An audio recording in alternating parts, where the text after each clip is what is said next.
Good morning. It's still morning. Okay. Good morning, beautiful people.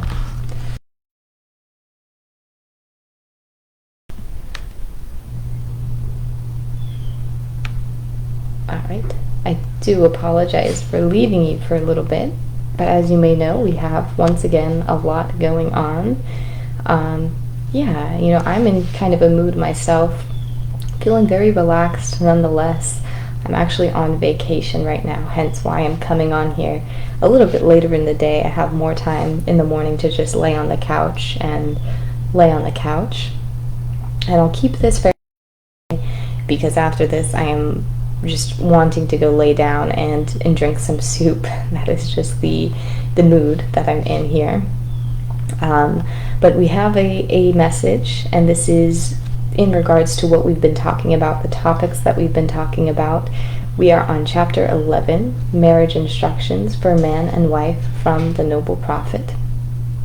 And in a bit of a mood, like I had mentioned. I just had finished watching the Glorias yesterday. If you haven't seen that movie, it's very, very good. But with that, we are talking really primarily about the woman, right, or the wife in this sense, in this next reading. And as we know, women and wives, right, can be very multifaceted, okay? We talked a little bit about the duality that exists within women as well as men, and how every human doesn't even need to have a label, is very multifaceted. But there is something special about a wife or a woman that we will be discussing here, and that there are many facets included in this reading. But I couldn't help, as I was reading this, to think of the trend, right? Very demure, very mindful. Okay, this is exactly what I was thinking when I was reading this. Nonetheless, right, and we've mentioned this is all talking about really the woman. It's not really giving instructions to the man. But while the man is included in this title, we have to think of the man's role as well, right? To allow or to permit, I don't want to even use those words, but really to give space for the flower that is a woman, right, to unfurl, right? And with some, including myself, right, my husband is chipping away with like a little pickaxe, and a little thing is chipping away at this hard exterior that we often present to the world very frequently as women, being in the 21st century, right? We have many facets, okay? We have many tools at our disposal to go ahead and keep us safe and protect us. And the husband's job is to allow that safe space for the woman to really display her true gifts and her true talents, and become this very demure and mindful individual. But there's more to it, as always, right? There is always more to it. Let's go ahead and just read. Again, I really just have the energy just to read today, and then we are going to get into a little bit of a juxtaposition when we talk into Proverbs and finishing Solomon's discourse on wisdom. There'll be a little bit of a juxtaposition that we'll experience with that. So we mustn't be delayed any longer. Let's go ahead and begin. Hope everybody's doing okay. All right. Let us continue here. Marriage instructions for man and wife from the noble prophet.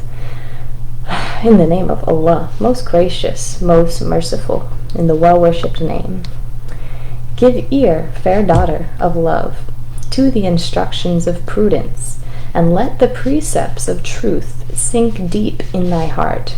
So shall the charms of thy mind add lustre to the elegance of thy form, and thy beauty, like the rose it resembles, shall refrain from its sweetness when its bloom is withered. In the spring of thy youth, in the morning of thy days, when the eyes of men gaze on thee with delight, and nature whispereth in thine ear the meaning of their looks. Hear with caution their seducing words. Guard well thy heart, nor listen to visions. Remember thou art made man's reasonable companion, not the slave of his passion. The end of thy being is not merely to gratify his loose desire, but to assist him in the toils of life, to soothe his heart with thy tenderness, and recompense his care with soft endearments. Who is she that winneth the heart of man, that subdueth him to love, and reigneth in his breast? Lo, yonder she walketh in maiden sweetness, with the innocence in her mind, and modesty on her cheek. And her hand seeketh employment, her foot delighteth not in gadding abroad.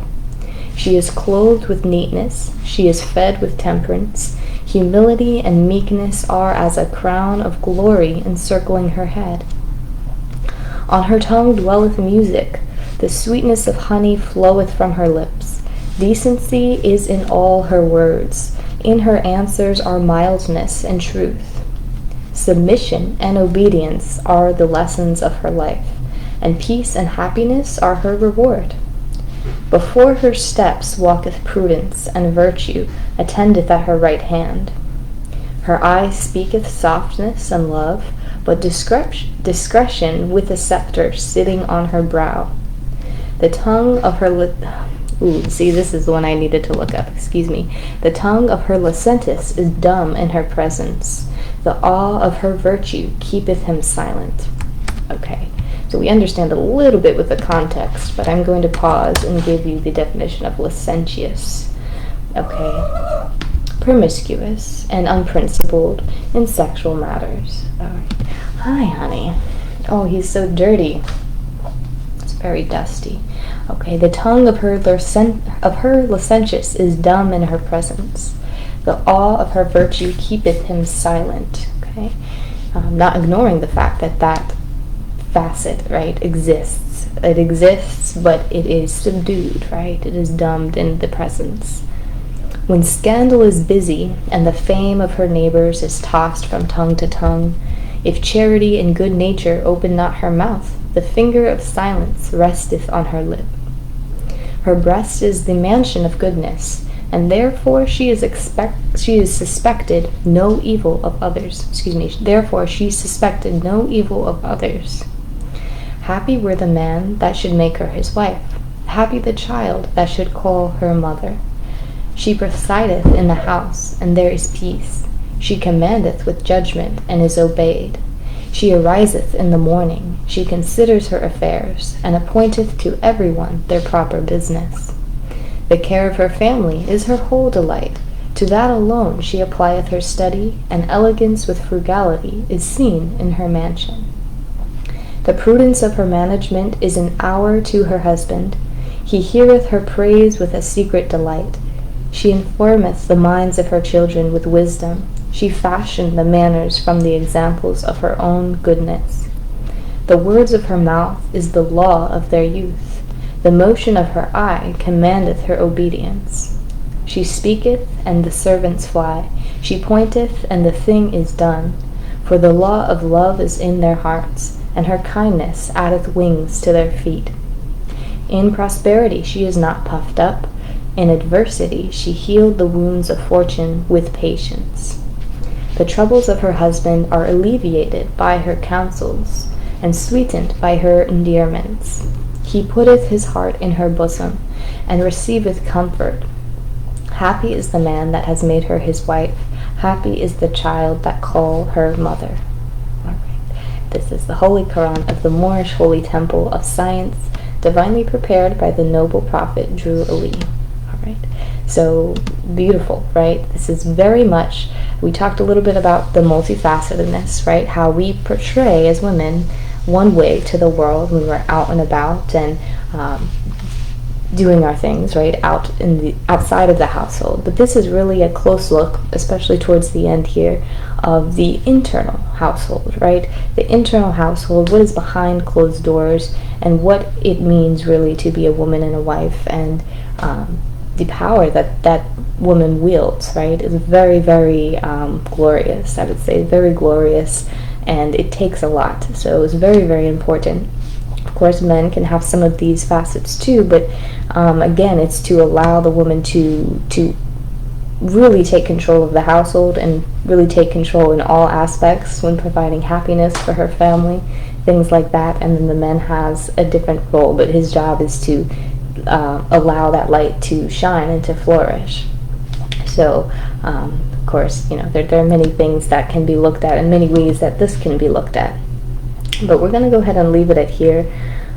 leave it here. I'm going to go into Proverbs. We're finishing the discourse on wisdom from King Solomon, and I will, you'll see the juxtaposition and the contrast. We'll be talking about the difference, right, between a happy household and one that might be a little bit more chaotic or really just non-existent. So I'll get to you in just a second. I will see you. Bye.